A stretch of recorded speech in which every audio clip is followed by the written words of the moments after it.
Assalamualaikum warahmatullahi wabarakatuh. Pada kesempatan kali ini, saya ingin menceritakan kisah seseorang yang ingin dijadikan tumbal pesugihan oleh budenya sendiri. Awal kisah diceritakan, seorang gadis bernama Ratih. Dia diminta tinggal di sebuah kota di Yogyakarta bersama budenya. Setelah menempati rumah budenya ini, Ratih ini dihantui oleh sesosok makhluk yang ingin mengincar nyawanya. Setelah ditelusuri, ternyata makhluk itu adalah sesembahan dari budenya. Bagaimanakah kisah lengkapnya? Langsung kita masuk ke ceritanya. Sebut saja namanya Ratih, seorang wanita yang berusia 21 tahun. Ia akan bercerita tentang peristiwa seram yang dialaminya 3 tahun yang lalu. Ketika itu masih berusia 18 tahun. Waktu itu tahun 2018. Ketika itu Ratih tinggal di Jogja di rumah kakaknya, sebut saja Kak Dewi. Kak Dewi adalah anak nomor 4 dari 5 bersaudara. Dia tinggal di Jogja karena memang tinggal bersama suaminya yang mempunyai usaha di kota itu. Suami Kak Dewi, yaitu Roni, lebih sering keluar kota dalam rangka mengurus bisnis yang digelutinya. Jadi hanya ada Ratih dan Kak Dewi serta satu anaknya yang masih kecil dan 3 orang asisten yang membantu mengurus rumah dan segala keperluannya. Jadi hanya kami berenam yang tinggal di rumah besar nan mewah ini. Kak Dewi dan keluarga menempati rumah yang menurutnya sangat besar dan mewah. Rumah 2 lantai memiliki 8 kamar besar. Perabotan mahal mengisi setiap sudut ruangan. Rumah ini berdiri di atas tanah yang sangat luas, nyaris 1 hektar. Karena itulah halaman dan pekarangan yang dimiliki jadi sangat luas juga. Kolam renang besar menghiasi halaman belakang. Panas matahari tidak gampang menembus sampai ke permukaan air karena beberapa pohon besar rindang berdiri di sekelilingnya. Jadi, Ratih yang hanya seorang putri dari pemilik warung kelontongan di Semarang, jadi seperti tinggal di istana raja. Lalu, kenapa Ratih bisa tinggal di rumah itu? Kenapa bisa tinggal di rumah keluarga Kak Dewi? Awal ceritanya, setelah lulus SMA di Semarang, Ratih sempat menganggur hampir selama 1 tahun. Ingin melanjutkan pendidikannya, namun orang tuanya belum punya uang untuk biayanya. Ratih bisa mengerti tentang hal itu. Ya sudah, tinggal di Jogja saja, biar kakak yang membiayai kuliahmu. Hitung-hitung sambil menemani kakak di rumah. Begitu ucapan Kak Dewi ketika datang berkunjung dan mengetahui kalau Ratih menganggur setelah lulus sekolah. Ratih sungguh senang mendengarnya. Kebaikan kakaknya bisa jadi merupakan jalan keluar dari keinginan Ratih untuk kuliah. Singkat kata, bapak dan ibunya setuju jika Ratih berangkat ke Jogja dan tinggal di rumah kakaknya. Hingga akhirnya, sekitar awal tahun 2018, Ratih memulai hidup di kota Jogja, kota besar yang sama sekali belum pernah dikunjungi sebelumnya. Tentang keluarga Kak Dewi, kakaknya Ratih, Kak Dewi ini menikah pada pertengahan tahun 90-an. Sebelumnya mereka adalah teman sekolah. Pernikahan mereka dikaruniai 2 orang anak, Heri dan Rifka. Namun salah satu dari mereka, yaitu Rifka, harus meninggal dunia dengan tragis karena kecelakaan motor. Nah, sebelum Rifka meninggal, hidup mereka ini sangat pas-pasan, tinggal di Jogja dengan berpindah-pindah rumah kontrakan karena belum memiliki rumah sendiri. Seringkali Ratih mendengar kabar kalau mereka meminjam atau meminta uang dari kakak-kakaknya dan juga teman-temannya untuk sekedar menyambung hidup. Begitulah, hidup mereka sangat pas-pasan. Sebenarnya orang tuanya pun sudah beberapa kali menyarankan agar mereka tinggal dan memulai hidup lagi di Semarang daripada sengsara di kota orang. Tapi mereka nggak mau, tetap bersikukuh ingin hidup di Jogja. Sampai akhirnya kabar duka itu datang. Mereka mengabarkan kalau Rifka meninggal karena kecelakaan. Tetapi sepeninggalnya Rifka, Ratih mendengar kalau kakaknya ini hidupnya secara perlahan mulai membaik. Kata orang tuanya Ratih, usaha yang mereka rintis mulai banyak membuahkan hasil. Pelan-pelan mereka bisa melunasi hutang piutangnya, dari hutang ke keluarga maupun orang lain. Sampai akhirnya pada tahun 2014 mereka akhirnya mampu memiliki rumah sendiri. Waktu itu rumahnya bukanlah rumah mewah yang Ratih ceritakan di awal tadi. Keluarga Ratih memang asli orang Semarang. Pada tahun 2015 kakak pertamanya Ratih yang bernama Randy terkena PHK di perusahaan tempat dia bekerja. Sejak itu dia menganggur. Ya sudah, Randy ikut aku ke Jogja saja, bantu usaha kami, bantu pekerjaan Mas Roni, daripada nganggur di Semarang. Begitu kata Kak Dewi setelah mengetahui kalau kakak yang pertamanya ini sudah tidak lagi bekerja. Kak Randy pun akhirnya berangkat dan tinggal di Jogja bersama anak istrinya untuk membantu usaha yang dijalani suaminya Kak Dewi. Ratih yang cukup dekat dengan kakak pertamanya ini sedikit merasa kehilangan ketika dia akhirnya pindah kota. Tetapi sekitar 6 bulan kemudian kabar duka kembali datang. Kakak pertamanya Ratih berpulang ke pangkuan ilahi. Dia meninggal mendadak karena kecelakaan kerja, terjatuh dari atap salah satu pabrik milik suaminya Kak Dewi. Lagi-lagi Ratih sekeluarga berduka cukup dalam. Lalu sekitar 1 tahun sepeninggal kakak pertamanya, Ratih mendengar kabar kalau Kak Dewi dan suaminya sudah pindah ke rumah baru yang jauh lebih besar, lebih mewah, berdiri di atas tanah yang sangat luas pula. Yang sebelumnya hanya memiliki 1 asisten rumah tangga, kini mereka sudah dibantu oleh 3 asisten. Sampai akhirnya setelah selesai lulus sekolah, Ratih ditawari untuk tinggal di rumah kakaknya, ditambah akan dibiayai kuliah. Kamu jangan pernah masuk ke kamar itu ya, isinya perlengkapan kerja Mas Roni, nanti dia marah kalau ada yang masuk ke ruangan itu. Begitu kata Kak Dewi pada hari pertama Ratih tinggal di rumahnya. Sebelumnya Ratih sudah diajak berkeliling, dikenalkan dengan 3 asisten, dijelaskan tentang seluruh kamar dan ruangan yang ada di dalam rumahnya. Kamar yang dimaksud oleh Kak Dewi tadi yang gak boleh Ratih masuki adalah kamar yang ada di lantai atas, letaknya di pojok sebelah kamar yang akan Ratih tempati nantinya. Pintu kamar itu tertutup rapat dan sepertinya terkunci. Karena Ratih sempat hendak membuka namun tidak bisa. Ratih hanya menurut, gak akan berani untuk menentang omongan kakaknya.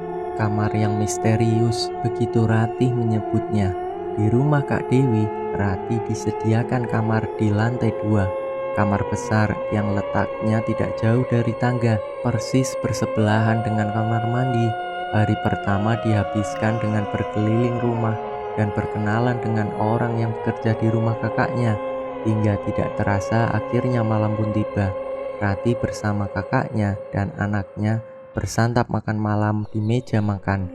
Bermacam makanan lezat tersaji di atas meja marmer besar yang pasti harganya sangat mahal. Persis di tengah ruangan tergantung lampu kristal besar menerangi seisi ruangan makan. Sampai pada saat itu Ratih belum juga berhenti terkagum-kagum dengan segala harta di rumah yang dimiliki oleh kakaknya. Benar-benar seperti istana dengan perabotan layaknya untuk raja dan ratu. Oh iya, kunci pintu kamar kamu kayaknya masih rusak deh. Kakak belum sempat untuk menghubungi tukang untuk memperbaikinya, ujar Kak Dewi ketika sedang di meja makan. Memang benar adanya, pintu kamar Ratih kuncinya rusak, bisa tertutup tapi tidak bisa dikunci. Ya sudah, gak apalah, toh di rumah ini terbilang aman. Lagi pula Ratih terkesan tidak sopan kalau selalu mengunci pintu kamar. Ya sudah, kamu istirahat dulu sana, pasti capek kan seharian ini. Kak Dewi menutup percakapan kami malam itu. Setelah itu kami masuk ke kamar masing-masing. Jam 9 malam, Ratih sudah berada di kamar. Isi kepalanya masih terus saja berkutat pada kekaguman akan kekayaan dan kehidupan mewah yang dimiliki oleh kakaknya. Mereka pasti sudah sangat bekerja keras untuk mendapatkan ini semua. Itu yang ada di dalam pikiran Ratih. Mungkin sekitar jam 11 malam, akhirnya Ratih bisa tidur. Tidurnya cukup nyenyak, tapi tidak lama. Sekitar jam 3, Ratih kembali terjaga. Sejak masuk kamar tadi, sengaja Ratih tidak matikan lampu kamarnya. Sepertinya Ratih terbangun karena semilir angin dingin yang mengelus tubuhnya. Anginnya berhembus masuk melalui pintu kamar yang dalam keadaan terbuka. Ratih sendiri juga heran, kok pintu kamarnya terbuka walaupun tidak terbuka penuh, hanya setengah. Padahal Ratih sangat yakin kalau sebelum tidur tadi pintu sudah dalam keadaan tertutup. Mungkin karena tertiup angin jadinya terbuka. Begitu pikirnya. Karena pintu terbuka itulah Ratih jadi bisa melihat ke keadaan luar. Celah pintu yang terbuka itu cukup baginya untuk memperhatikan gelapnya suasana luar kamar. Sangat gelap. Ruang tengah lantai 2 sangat gelap. Tidak ada lampu menyala satupun. Beberapa saat Ratih diam memperhatikan gelap di luar. Belum 100% sadar setelah terjaga, Ratih juga masih berusaha mengumpulkan niat dan tenaga untuk bangun dari tidurnya untuk menutup pintu. Seiring bergulirnya waktu dan mulai terbiasa matanya melihat keadaan remang, Ratih merasa kalau ada yang mengganggu pandangannya.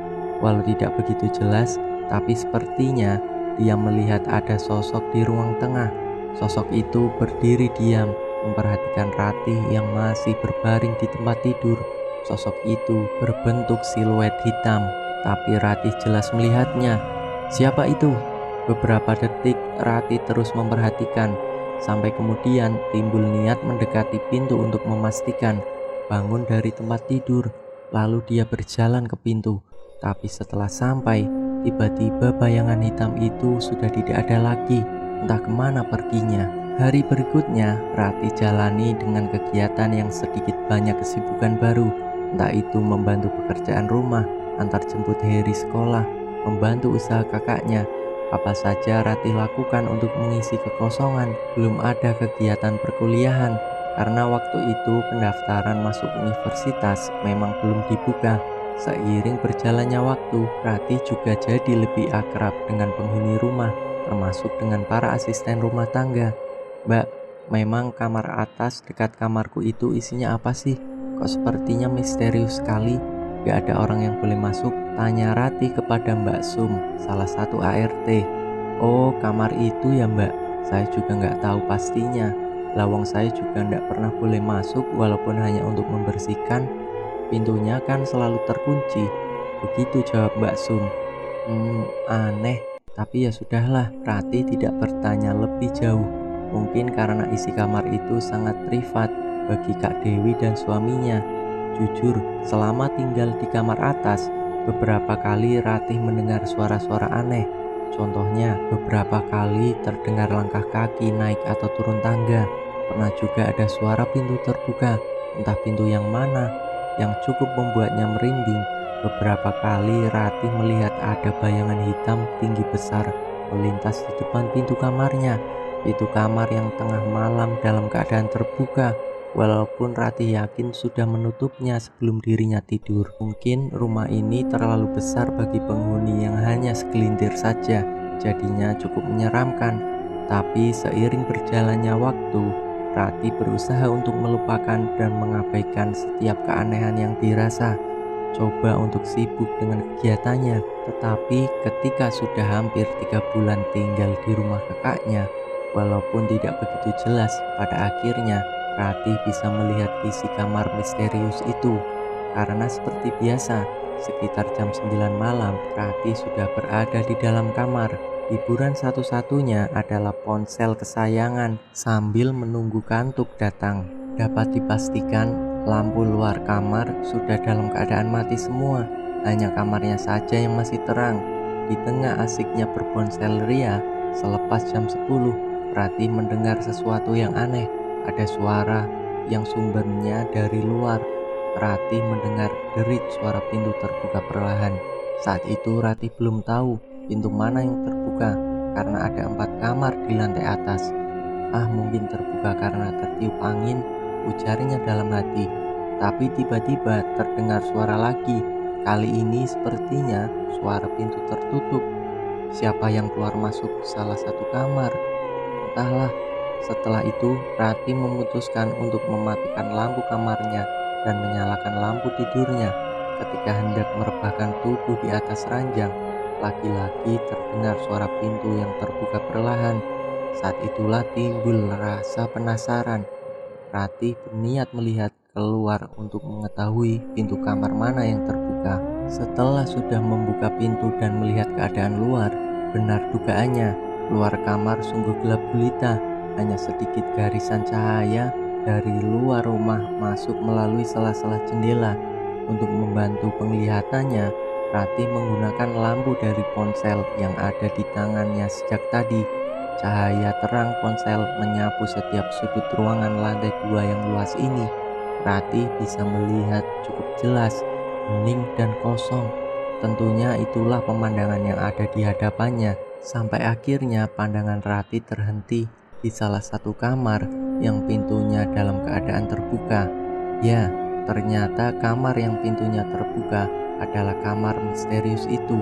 Takut dan penasaran, dua rasa berkecamuk di dalam kepala. Namun rasa penasarannya yang sudah membuncah dan mengalahkan segalanya, akhirnya Ratih memutuskan untuk mendatangi kamar itu dengan langkah yang pelan. Walau semakin dekat, tetap kegelapan yang bisa ia lihat. Sampai akhirnya Ratih sudah berdiri tepat di depan kamar misterius itu. Pintu tidak terbuka penuh, hanya setengahnya saja. Dengan perlahan, Ratih mendorong pintu kamar itu sampai terbuka lebar. Masih kegelapan yang menyambutnya. Ratih kembali mengarahkan cahaya ponsel ke dalam kamar. Pada saat itulah, Ratih akhirnya bisa melihat semuanya. Yang pertama Ratih lihat adalah tempat tidur besar berkelambu putih di sisi kiri kanannya. Di atas ranjang yang terbuat dari kayu jati bertebaran banyak kuncup bunga mawar. Dinding ruangan tertutup seluruhnya dengan kain berwarna hitam. Kain hitam itu menutupi sampai ke langit-langit kamar. Di sebelah ranjang ada meja besar yang di atasnya tergeletak banyak benda-benda aneh dan seram. Astagfirullah, ruangan apa ini? Ratih bergumam di dalam hati. Walaupun belum sempat melihat semuanya, Ratih sudah berniat untuk kembali ke kamar karena merasa takut untuk masuk ke dalam. Namun, sebelum kakinya melangkah meninggalkan kamar itu, tiba-tiba dia mendengar suara. Ada suara seperti menggeram, pelan tapi terdengar jelas. Dengan refleksnya, Ratih mengarahkan cahaya ponselnya ke sudut kanan kamar.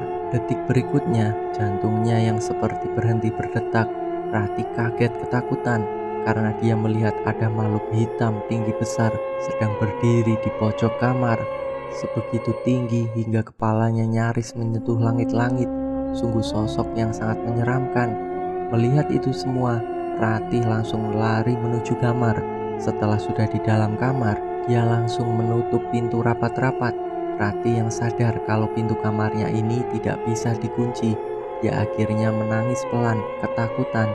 Tapi walaupun begitu, Ratih masih bisa mendengar suara di luar, suara pintu yang perlahan tertutup. Hari-hari berlalu, Ratih terus jalani hidup di rumah kakaknya. Kak Dewi sendiri memenuhi janjinya untuk membiayai kuliahnya. Sekitar bulan Juli, Ratih daftar kuliah di salah satu universitas swasta ternama di Jogja. Tapi semua kejadian seram di rumah kakaknya tetap ia rasakan. Terus saja kejadian menghantui Ratih di setiap malamnya, yang membuat Ratih tidak betah tinggal di rumah kakaknya. Ditambah entah sudah 2 atau 3 kali Ratih mengalami mimpi aneh dan menyeramkan. Di mimpi itu, Ratih didatangi makhluk tinggi besar yang sering ia lihat bergentayangan di dalam rumah dan kamar misterius itu. Di dalam mimpi itu, ketika sosok menyeramkan itu datang dengan mata yang menyorot tajam, tubuhnya Ratih sama sekali tidak bisa bergerak. Di dalam tidurnya, Ratih hanya bisa menangis. Sosok bertubuh tinggi besar itu datang, tangannya menyeret tubuh Ratih dengan kasar. Lagi-lagi Ratih hanya bisa berteriak dalam diam, sampai Ratih seperti berada di sebuah jembatan yang sangat tinggi dengan aliran sungai yang sangat deras. Tiba-tiba sosok menyeramkan itu mengangkat tubuhnya lalu melempar Ratih ke sungai itu. Di saat inilah biasanya Ratih terbangun dari tidurnya dengan nafas yang tersengal-sengal. Keringat dingin membanjiri tubuhnya. dan Ratih selalu menangis sejadi-jadinya. Bahkan tak hanya itu saja, Ratih pernah bermimpi dicekik oleh sosok menyeramkan itu sampai di pagi harinya. Saat dia sudah terbangun dari tidurnya, lehernya ini sangat terasa sakit yang seakan-akan mimpi itu nyata. Beberapa kali juga Ratih sempat bercerita kepada orang tuanya tentang semua yang ia alami di rumah kakaknya ini. Mereka hanya bisa menenangkan, meminta Ratih untuk kembali ke niat awal, yaitu berkuliah. Jangan pedulikan hal-hal lainnya. Untuk sementara, Ratih berusaha untuk turuti omongan mereka, berusaha untuk kuat menghadapi semuanya. Masih lekat di dalam ingatan, waktu itu sepulang kuliah sekitar jam 5 sore, Ratih sampai di rumah. Ternyata kakaknya serta Heri sang anak sedang tidak ada di rumah. Hanya ada 3 ART. Pada kemana mbak? Tanyaku ke Mbak Sum. Tadi jam 2 berangkat ke Malang mbak. Katanya Heri pingin jalan-jalan dan kemungkinan pulangnya besok malam. Jawab Mbak Sum. Jalan-jalan? Kenapa mendadak? Kok nggak bilang-bilang? Ya sudahlah, mungkin mereka ada acara mendadak. Yang pasti Ratih harus bersiap sendirian di rumah ini semalaman. Sampai akhirnya malam pun tiba. Karena sendirian, setelah makan malam Ratih langsung masuk kamar walaupun masih jam setengah 8. Rumah semakin sepi dan hening. Biasanya terdengar suara TV atau percakapan antara Kak Dewi dengan anaknya. Kali ini hanya keheningan yang menemani Ratih. Rumah besar ini sangat terasa kosong dan hampa. Malam semakin larut. Sekitar jam 10, rasa kantuk mulai datang menyerang. Ratih yang seharian sudah sangat lelah karena banyak berkegiatan akhirnya menyerah lalu tertidur lelap. Tak berselang lama, jam 3 malam Ratih kembali terjaga. Lagi-lagi hembusan angin dingin menerpa tubuhnya. Ratih langsung memperhatikan pintu kamar. Benar dugaannya, pintu dalam keadaan terbuka. Lagi-lagi seperti itu. Setelah sekian banyak peristiwa yang sudah Ratih alami di rumah ini, Ratih tidak berpikir panjang untuk langsung bangkit dari tidur, berniat untuk menutup pintu. Tapi ketika Ratih sudah berada di dekat pintu dan hendak menutupnya, tiba-tiba ia mendengar suara seperti itu. Suara itu seperti suara pijakan kaki menyentuh ubin lantai. Suara kaki yang sedang melangkah berjalan. Ratih hanya diam berdiri, menajamkan pendengarannya, coba menebak dari mana suara itu berasal. Entah apa yang ada di pikiran Ratih, ia berjalan pelan menuju teras dalam lantai 2. Suara itu masih saja terdengar, sementara Ratih masih berdiri di pinggir pagar teras memperhatikan ke bawah. Awalnya ia belum melihat apa-apa, karena rumah dalam keadaan gelap gulita, hanya sedikit cahaya yang masuk dari luar. Tapi setelah mata sudah terbiasa melihat dalam gelap, akhirnya Ratih melihat sesuatu. Ia melihat sosok makhluk tinggi besar menyeramkan. Sosok itu berjalan menyelusuri lantai 1, melangkah pelan menuju tangga lantai atas, tempat di mana Ratih sedang berada. Seketika itu juga tubuhnya merinding. Rasa takut pun langsung menghampirinya. Tapi walaupun begitu, Ratih masih saja terdiam, terpaku memperhatikan semuanya. Melihat makhluk menyeramkan itu yang akhirnya sampai juga di depan tangga, lalu menaikinya, Ratih secara spontan langsung melangkah mundur, perlahan mendekat ke pintu kamar, lalu memasukinya. Di dalam, Ratih langsung menutup pintu rapat-rapat, lalu berlari menuju tempat tidur, menaikinya, kemudian duduk meringkuk di tempat paling sudut. Ratih yang sangat ketakutan, berharap makhluk menyeramkan itu tidak akan masuk. Tapi harapan tinggal harapan, karena Ratih melihat gagang pintu bergerak-gerak sendiri. Ada yang sedang berusaha untuk membukanya dari luar. Benar, karena beberapa detik kemudian perlahan pintu kamar mulai terbuka. Air mata yang sudah membanjiri kedua pipinya Ratih tak henti-hentinya menetes. Tapi Ratih tak mampu berteriak. Ketika pintu sudah terbuka lebar, akhirnya Ratih melihat sosok makhluk tinggi besar itu. Dia berdiri diam memperhatikan Ratih yang sedang meringkuk ketakutan. Ratih yang terpaku, seketika tubuhnya kaku. Sosok itu melangkah masuk. Pada saat inilah Ratih dapat melihat bentuknya dengan jelas, sangat-sangat menyeramkan. Dengan langkah pelannya, sosok itu terus mendekat dan semakin mendekat, seperti mimpi buruk yang jadi nyata. Ratih rasakan semuanya, sampai akhirnya sosok itu sudah benar-benar berdiri di samping tempat tidurnya. Tubuh Ratih yang tergetar hebat. Ratih hanya bisa menunduk sambil terus menangis. Tapi tiba-tiba ponselnya berdering nyaring. Ponsel yang diletakkan di atas kamar tidur di samping bantal. Jadi tidak susah untuk meraihnya. Sambil merunduk, Ratih menerima panggilan telepon itu. "Nak, kamu belum tidur? Kok perasaan ibu gak enak ya? Dari tadi ibu gak bisa tidur. Apakah kamu baik-baik saja?" Aku mendengar suara ibu di ujung sambungan telepon. Semakin menjadi-jadilah aku menangis. "Bu, aku takut. Aku nggak tahan. Aku ingin pulang saja, Bu. Aku takut, Bu." Sambil menangis, Ratih mengadu ke ibunya sambil terus menundukkan wajah. "Iya nak, kamu pulang saja ya. Kamu pulang." Begitu jawab ibu. Ratih terus menangis sambil menceritakan apa yang pernah dialaminya dan apa yang sedang berusaha dia lewati malam itu. Syukurlah setelah itu Ratih akhirnya berani untuk mengangkat wajah dan melihat seisi kamar. Ternyata makhluk seram itu sudah pergi. Ratih langsung berdiri lalu menutup pintu. Malam itu Ratih ditemani ibu sampai benar-benar bisa tertidur. Keesokannya tiba-tiba orang tuanya Ratih datang pada sore hari. Ratih yang sangat senang dan lega akhirnya orang tuanya datang. Ratih langsung peluk erat-erat tubuhnya. "Pak, aku sudah gak kuat lagi. Aku mau pulang saja, Pak. Tolong, bolehkan aku pulang ya, Pak?" ucap Ratih sambil menangis sesungguhkan. "Iya nak, Bapak juga datang untuk menjemput kamu kok.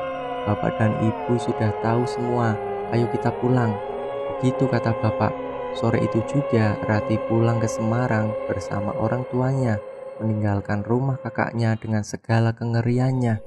"Terima kasih ya Allah, aku masih diberi kesempatan untuk hidup. Terima kasih, aku masih terselamatkan," ucapnya di dalam hati. Sesampainya di rumah, orang tuanya ini menceritakan ke Ratih tentang apa yang sebenarnya terjadi. Kalau ternyata kakaknya ini, yaitu Dewi dan suaminya, melakukan pesugihan yang mengakibatkan anak pertamanya dan kakak kandungnya yang pertama meninggal dunia. Tentang satu kamar yang tidak boleh dimasuki oleh siapapun kecuali dirinya, karena kamar itu tempat suaminya Kak Dewi melakukan ritual di setiap malam tertentu. Kekayaan yang mereka punya didapat dari hasil ritual pesugihan yang dibantu oleh sosok sesembahannya yang sering menghantui Ratih di setiap malamnya. Dan yang lebih mengejutkan lagi, sosok menyeramkan itu yang menjadi sesembahan kakaknya sedang mengincar Ratih, yang nantinya Ratih akan dijadikan tumbal. Alhamdulillah, Ratih selamat dari incaran iblis itu. Selesailah cerita ini. Semoga kita bisa mengambil hikmah atas ceritanya. Akhir kata, wassalamualaikum warahmatullahi wabarakatuh.